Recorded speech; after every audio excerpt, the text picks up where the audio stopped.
Welcome, welcome. This is actually the second presentation that we have done with our friends at Rosalind Franklin University, and it is a very great pleasure to be doing this with them again. It's wonderful for us because they bring these fabulous presentations to us and all we have to do is throw the party. So this is really terrific. We also would like to acknowledge the Fresh Market for the food and beverage that you have in the next room, and I know that everyone's enjoying it. They are a very generous friend to the Chamber. This is actually the fifth event of this type that we have done in conjunction with the French market, listen to me, with the Fresh Market, I got that in my brain, with the Fresh Market. We have another series that we call Food for Thought, and I know that many of you have attended those presentations as well, and in fact our last presentation with Rosalind Franklin was called Food for Thought. We decided to rename it to Here's to Your Health for the obvious reasons. Number one, because we're all toasting good health, and also we are learning about health matters and hopefully things that will help us, assist us in not having to deal with health issues. I also wanted to take a moment to call to your attention a few items that are sitting on the table for you. The first and very important one is a vivid yellow card that asks if you would like to be notified of other events. I know that some of you had filled these out in the fall when we had the last event with Rosalind Franklin that we called Maintain the Brain. And we thank you very much for your input. That led to this presentation on stroke, which was something of great interest to a good many of you. If you could fill that out, give us your information. If you do not have email, share with us your phone number if you would like. We do not share any of this information at all. It is completely confidential. It is for the use of the Chamber for this purpose only. So please do share it with us and we will be happy to notify you not only of these things but other things as well if you would like. Also, our friends at the Lake Forest Library called me 2 days ago and said they had seen the publicity and could they put together a bookmark of books, that's what you see on your tables there, a bookmark of books that relate to stroke. These are at Lake Forest Library. I would imagine that you can find them at Lake Bluff Library as well. They are well known, I recognized a couple of them. So please do take those bookmarks. If for some reason you don't have enough at your table, take one from another table there. I tried to set those out in the right numbers. And then finally, the last thing that I have on the table is what we're calling our Friends and Neighbors membership. This is kind of like standing in front of you and doing a little pledge drive. But we get the question all the time, what can we do to assist businesses? In other words, the questioner is asking me what they can do to help business. And I would say the first thing you can do to help our businesses and help us maintain the vitality of our business communities is to shop local.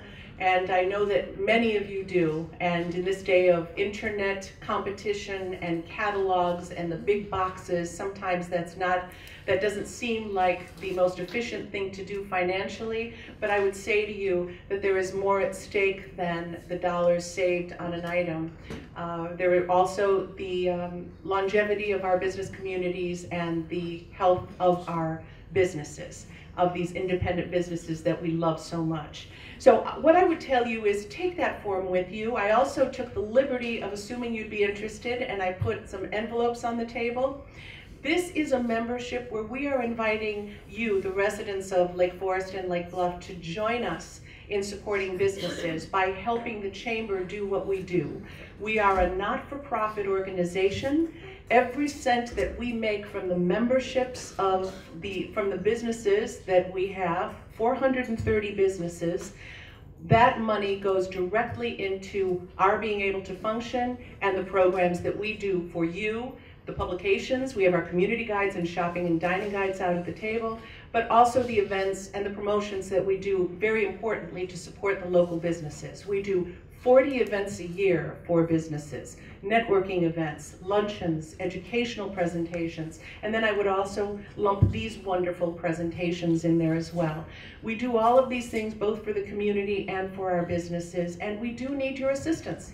I'll just tell you quite frankly, we would love to have you join us at any level you feel comfortable. You'll see that it really is completely up to you how you would like to join. We will acknowledge you for your generosity. We already have started a family of friends and neighbors, and this is something very important to us. We will take very, very seriously. We will honor, and we hope you will join us. For your kindness, we will also keep you in the loop about not only these events, which is what you're giving us your access for on those cards, but also some other events that we have during the year that are informative that you may be very interested in, luncheons and after-hour events. So we will be happy to share this. Collaboration is the name of the game in this day and age, and certainly with the way our world has changed, innovation and the collaboration are things that are first and foremost in what we are trying to accomplish. So I would like to say, first of all, thank you to all of you for coming, because this just means that this is important to you. And very importantly, thank you to all of our friends at Rosalind Franklin who are coming forward and doing this for you. On that note, I would now like to introduce the first guest of the evening, Dr. Ronald Kaplan. Dr. Kaplan received his BA, MS, and PhD in biology biochemistry from New York University. His doctoral research focused on the characterization of citrate transport in mitochondria from tumor cells. Subsequently, he received postdoctoral training at the Johns Hopkins University of Medicine. Today, Dr. Kaplan's research focuses on the structure, function, and regulation of mitochondrial and plasma membrane citrate transport proteins at the molecular level. As the Vice President for Research, Dr. Kaplan provides leadership for the development, implementation, and oversight of research activities throughout the university, and continues his research endeavors and teaching responsibilities in the Department of Biochemistry and Molecular Biology. It's my great pleasure to introduce Dr. Ronald Kaplan.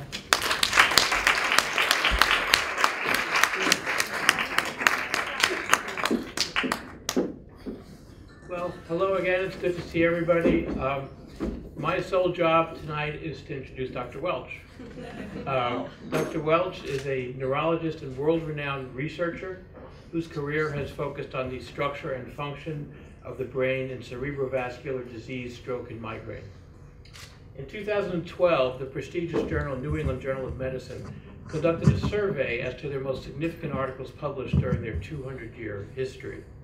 An article by Dr. Welch and colleagues, funded by the NIH, focusing on the use of tissue plasminogen activator for the treatment of stroke, was deemed one of the 9 most important articles published in that journal over the past 200 years. Dr. Welch became president of Rosalind Franklin University in 2002. He renamed the university and promptly and successfully implemented a full institutional assessment regarding our vision and mission, and that vision became one of integrating the education of all health professions with the goal of an interprofessional model for healthcare delivery. The culmination of this effort was the construction of a new building, the Morningstar Interprofessional Educational Center at the university several years ago, which provided 23,000 square feet of new educational space for medical and graduate health science students, and also houses the new College of Pharmacy, which the university established 2 years ago under the leadership of Dr. Welch. Most recently, under Dr. Welch's guidance, we've established a new Alliance for Health Sciences with DePaul University in Chicago. This alliance offers one of the widest array of health science programs in the Midwest, streamlining entry for qualified students, additional strengthens academic programming, collaboration between faculties of the 2 institutions, and offering great research opportunities for the students of both institutions. Please join me in extending to Dr. Welch a warm welcome. Thank you. Everyone. Well, tonight, can you all hear me? We're going to talk about something that's really important to you, and that is stroke. And I'm going to tell you a little about what stroke really is. You're going to review some anatomy of the brain and the blood vessels on the heart with my colleagues that are sitting among your number. And then we're going to answer the question, can I have a stroke? And the answer to that will be yes. But what is the level of risk that I am at? And so we're going to talk about all of the risk factors that accompany stroke. And the reason for doing that, of course, is that if we know what the risk is, maybe we can do something about the factors that enhance our risk. And that leads me to the final part of my title, what can we do about it? Now, I want to ask you, and I don't want personal, private health information, so I just ask the question, how many of you in this room, whether it be yourself, your friends, your loved ones, your family, have in some way been touched by stroke? Look at that. So, of course, this is an important topic to all of us. So as I talk about it, I'm sorry if you notice I have a cold, which is why I'm having to use this. And it's also the cold that's given me this funny accent from Kentucky. So if you can't hear me and understand what I'm saying, please put your hand up, shout, and you'll get far more information from the young people that are closer to your table as well. So let's proceed.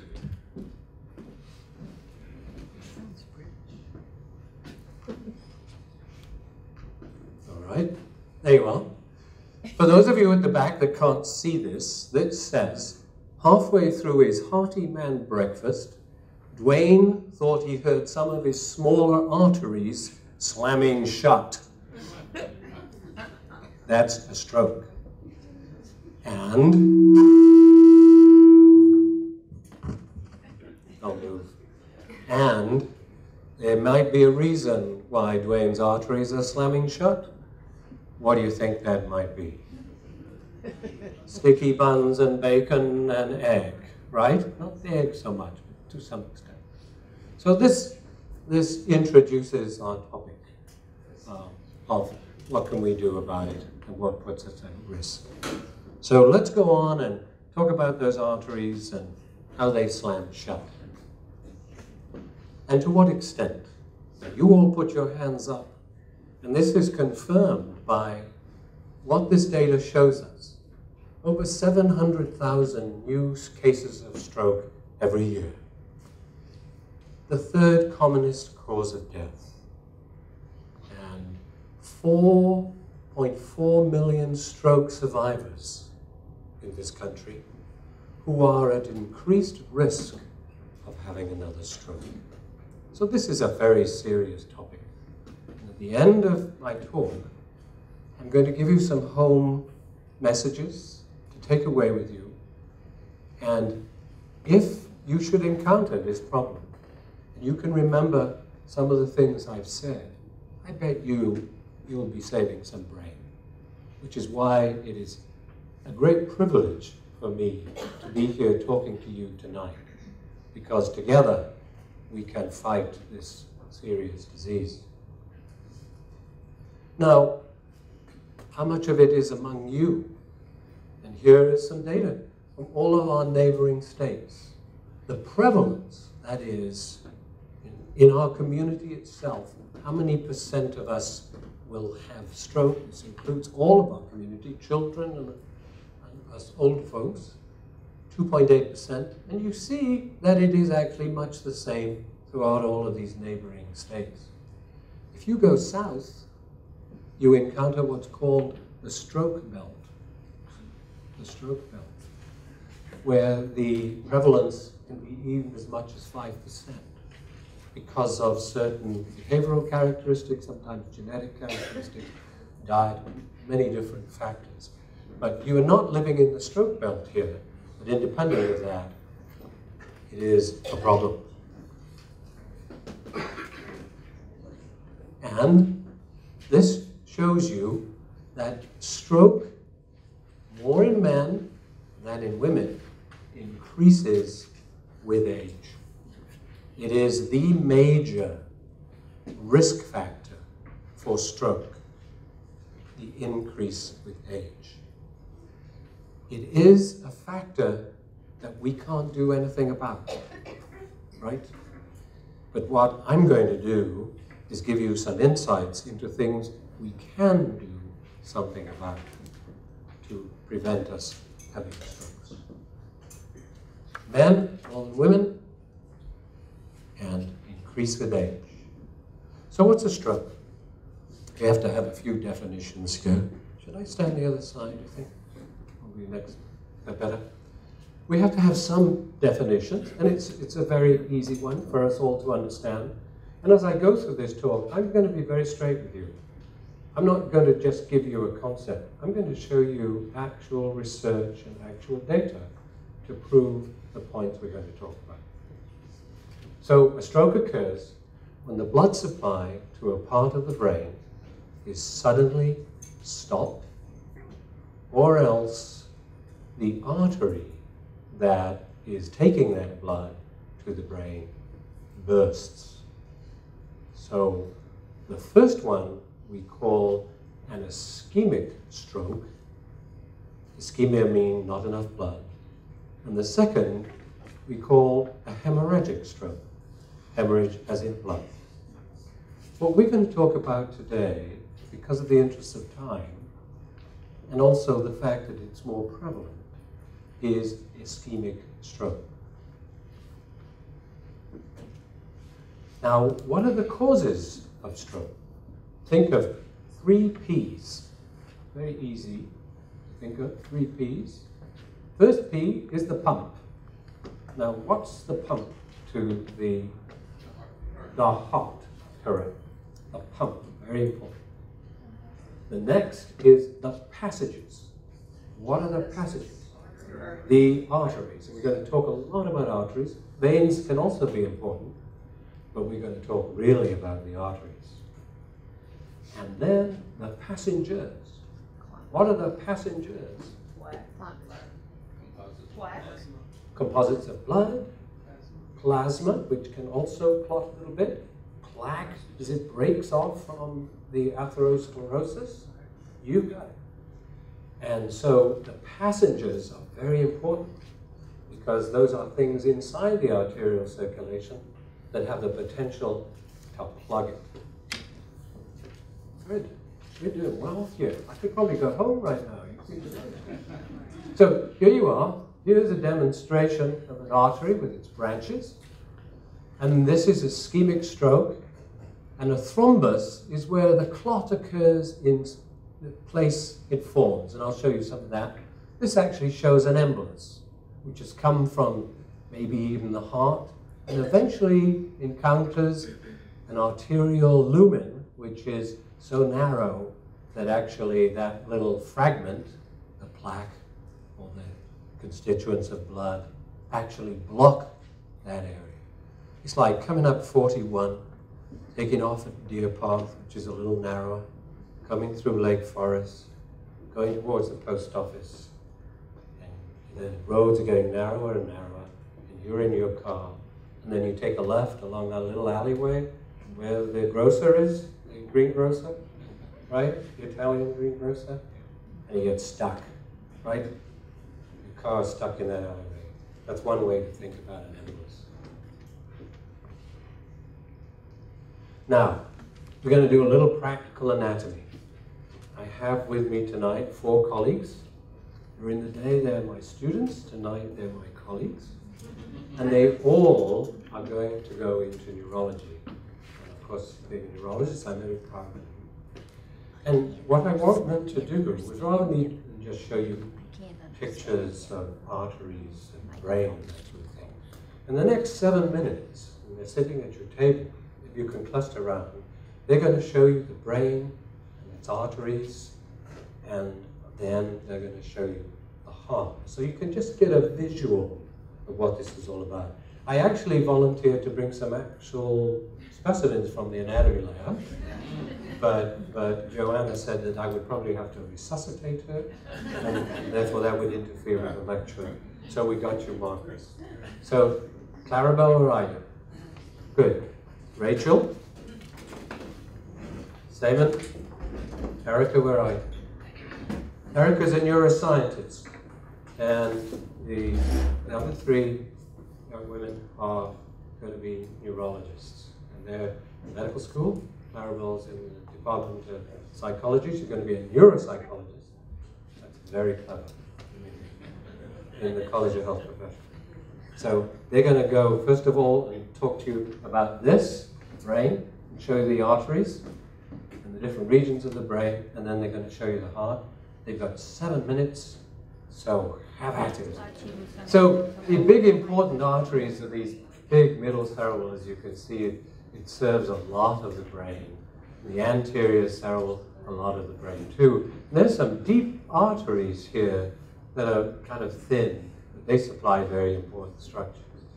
Now, we obviously can't open the brain and have a look at it, particularly during stroke.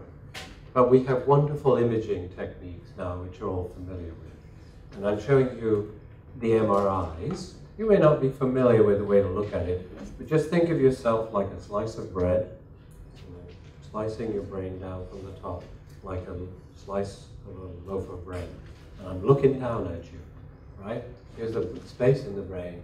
Here's the normal side of the brain. You see this big white area here?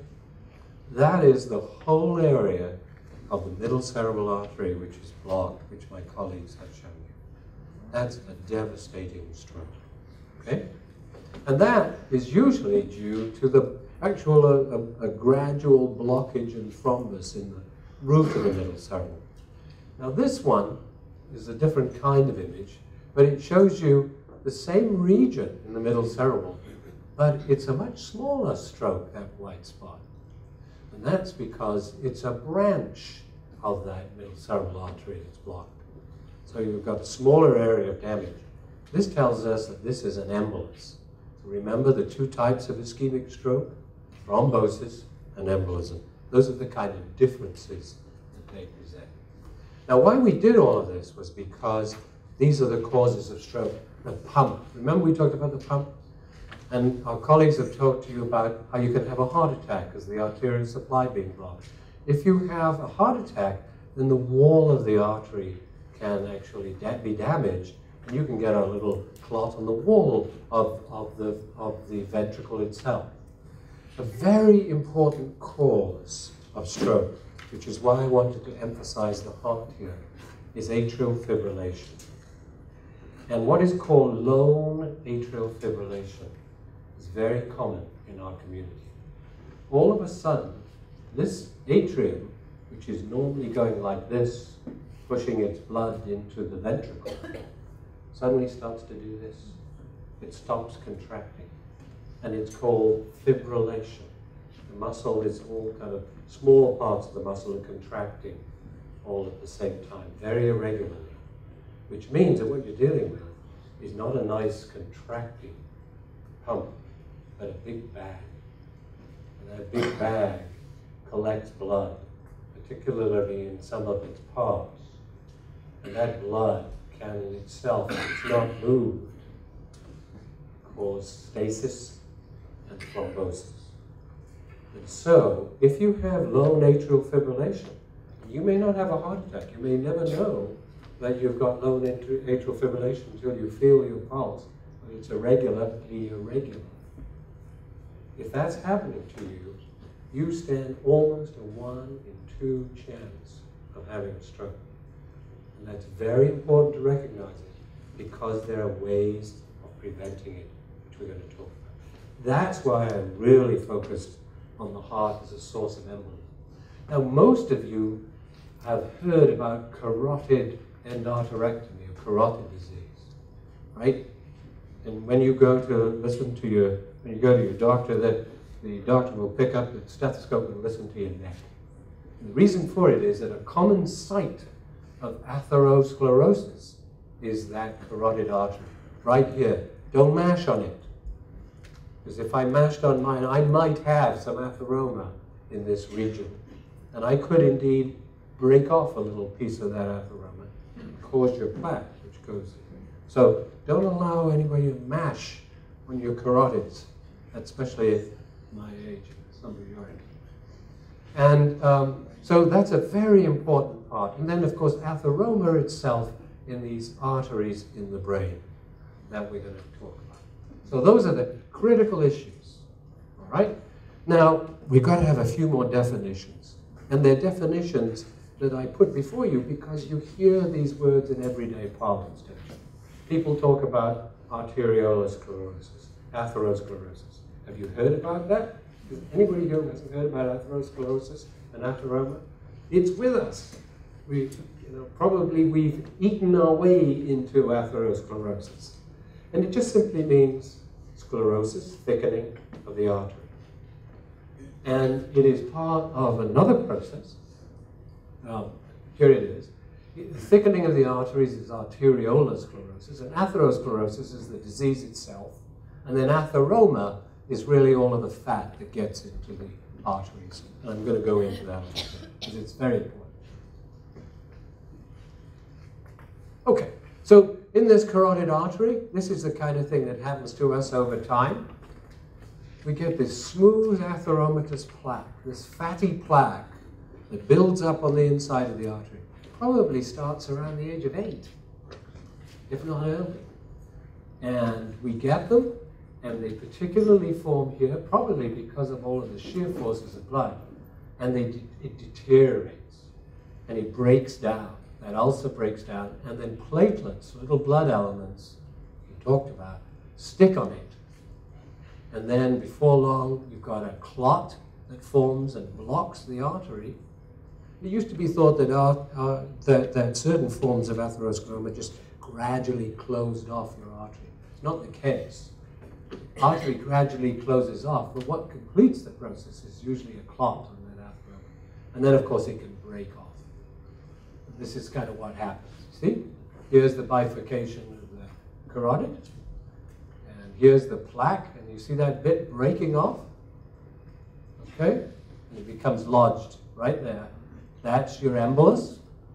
Here's your atherosclerotic plaque. And thrombosis could be beginning here. You got the message? Well, if that isn't bad enough, take a look at this. Now, this is what's actually happening. I'll play this again and again and again, so don't worry about it. So we're looking at a blood vessel in the brain, and you see what's happening here? The cells are beginning to collect on that damaged wall, and they form this clot. And look at these red cells trying to squeeze themselves through this space. Oh, and you can imagine that that'll suddenly break off, right? And where does it go? The rest of the circulation, and it blocks smaller vessels further up. That's the embolus. Here's the thrombus forming, but that thrombus can break off. Watch these red cells squeeze. Oh, it's painful. I show this after breakfast, and people regret eating bacon. That's the actual stroke occurring. Wild, huh?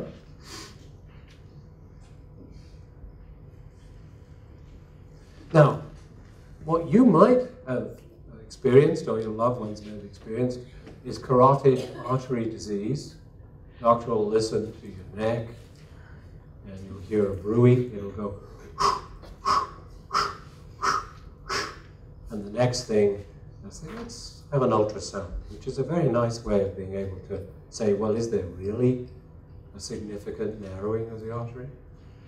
And then there may be so. And then you may have an arteriogram, and you can see that there will be you're not used to looking at arteriograms, but trust me, that this is a thickened arterial wall due to atheroma, and that's an ulcer in that wall. And I diagrammatically represented it for you like that. So there it is. That's all atheroma in that artery. And then the surgeon comes along, quite rightly, so here, takes it out. Fairly simple operation. Close the artery for a while, strip it out. It's like the, I don't know whether you boil kettles anymore. In my days, we used to have kettles that we bought. British drink a lot of tea, right? So we would boil kettles and kettles and kettles, and they'd get this fur, which was the calcium, of course. from inside the kettle.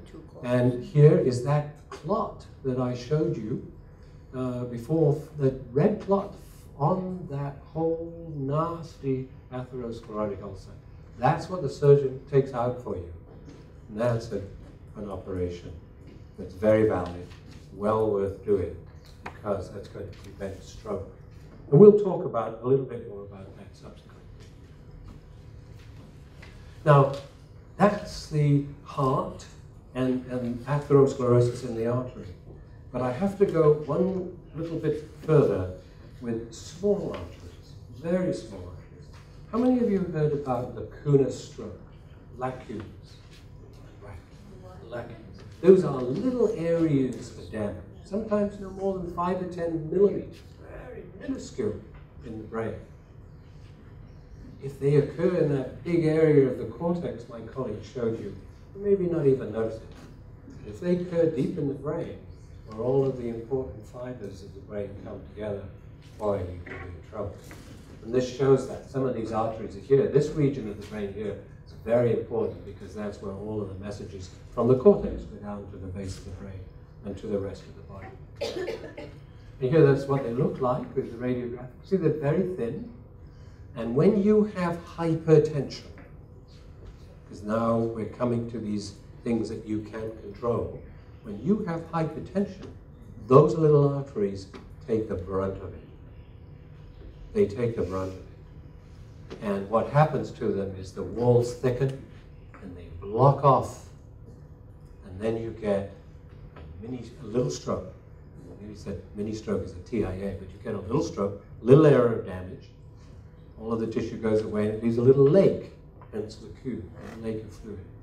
Now, if that occurs deep in the brain, in a very critical area, you can be extremely disabled as a result of that. But I concentrate on this because it is secondary to hypertension, and hypertension is very, very prevalent in the community. Here is an autopsy. You see these little holes in the brain? And here they are on this CAT scan. And here they are in the cerebellum, these little holes. Now, 1 may be okay, 2 maybe okay, 3 or 4, 5 or 6, before long you're talking real money, right? So it's very important to prevent these little Kuna strokes. And what I hadn't talked about was a TIA, and a TIA is where a real stroke just only lasts less than maybe half an hour. And that's where the embolus that I showed you in that video breaks off, and it also breaks up. So you'll get very transient damage, get very transient symptoms, but they're warning you that you are at increased risk for stroke. Now, I'm not going to make neurologists of all of us, but I do want to go broadly into some of the clinical symptoms and signs of a stroke, because you can recognize them. And when you recognize them, I hope you do not recognize them, but if they ever happen to anybody close to you, you could be able to recognize them, and you can act quickly. And I'm going to give you a little mnemonic to follow so that you can help the person that is experiencing this act quickly, because now we have some treatments to be able to prevent permanent stroke. So, your colleagues, I think, you said, on the dominant hemisphere, you lose your speech, right? Here, the dominant speech is involved, and you get a weakness of the other side of the body, one notice, and your vision goes, and your face will go weak. And particularly your face will go weak, and your arm will go weak, and your speech will go. And there are two basic ways that your speech will go. You lose the ability to actually articulate, which is called motor speech deficit. Or else you may start talking about which is a word salad, and you may not be able to understand what your loved one or the person next to you is saying, because all of the words are jumbled. It's called a word salad. those are two very common forms of what we call aphasia, speech language deficit. So those are the things you need to look at. The other side of the brain, the right side, is where you look after your extrapersonal space and you recognize yourself because of that right. And you will find that patients who have a right-sided stroke just neglect the left side of their body. I've had patients who actually didn't dress the left side of their body because they had a right-sided stroke. They didn't recognize it to dress it. Sometimes it's even distorted. I've had a patient who picks up the arm and throws it out of the bed because it is alien to them. These are strange symptoms, and you probably won't notice them acutely in your loved ones if this ever should happen, because they're much more subtle. The other side, if both sides come together and you have a stroke at the base of the brain, then you become off balance, you become very litigious, and sometimes you're paralyzed both sides. So this is basically the neurological problems that you may have with a stroke, none of which are nice, are they?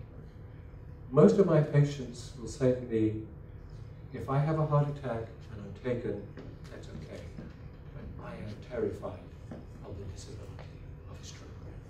And well, may they be so. Okay. Ron was kind enough to talk about our research, which got such nice recognition. The reason it got recognition was that it changed the face of the management of stroke, of acute stroke. Before 1995, we had no way of treating acute stroke other than to put our patients in a bed and just manage their breathing and their blood pressure. Like TPA, which is a clot buster, given within 3 hours intravenously, and now probably 4.5 hours with subsequent studies, can be a lifesaver. The problem is the time window. The time window is very important. Time windows are very, very important. If you go beyond the time window, then the brain is so damaged that when you actually reperfuse it, and the blockage is all gone, you bleed into the brain. And that is a terrible thing when you bleed into the brain, because the brain swells and gets bigger and bigger and bigger, and the brain actually herniates, that is, it tries to leave the skull. So you have this time window. It's very important. So what you have to do, then, the message there is to, when you recognize the weakness of the face or the arm, and you think, my God, there's a stroke going on here, quickly get to a hospital or emergency room that can give you TPA, knowing when it started. And that's why all over the country, hospitals put in acute stroke units as a result of the study. It really changed the face. But sadly, you know, what happens to us at night? We sleep, and we wake up with a stroke. 1/3 of our patients wake up with a stroke. We have no idea what the time is. So although I've got good news, I also got bad news, because not everybody can avail themselves of this treatment, which is very effective when you can get your patients in time. So time is everything. These time windows are very important. Did you say 3.5 hours? 4 Well, hours? our study was 3 hours for a long time, until other studies were done. The time window was extended to 4.5 hours. But still, when you look at all of that data, 3 hours is the best time. But you can give it safely in 4.5 hours. So you do have some time. And I'm going to address that in how we. So what does it do? Now I have to show you this arteriogram. This is the carotid artery, right here. And you notice here there isn't very much. And then we give TPA, and look at that. The middle cerebral artery has come back, flowing beautifully. And that patient that was completely paralyzed on one side now is perfectly normal.